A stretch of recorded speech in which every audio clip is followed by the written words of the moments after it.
बिस्मिल्लाहिर्रहमानिर्रहीम।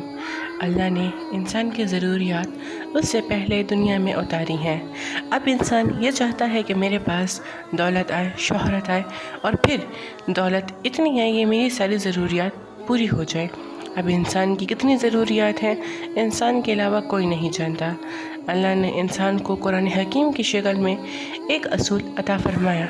जो इंसान अल्लाह के इन कवानीन पर अमल करता है, अल्लाह उसकी ज़रूरत का रिज़्क़ दुनिया में अता कर देता है।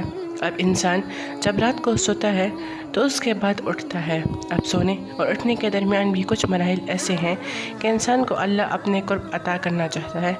अब एक है कि जब आप सोकर उठते हैं तो आप एकदम से गाफिल ना उठा करें, बल्कि आप जब नींद से उठें तो अपने बिस्तर पर थोड़ी देर के लिए बैठ जाएं। अगर आप डायरेक्ट ज़मीन पर खड़े हुए तो आपके जिस्म में बीमारियां जन्म लेंगी, आप तकलीफ़ में आ सकते हैं। हमारे नबी पाक सल्लल्लाहु अलैहि वसल्लम का सुन्नत है, तरीका है कि आप जब नींद से उठ जाते तो बिस्तर पर थोड़ी देर बैठ जाएं।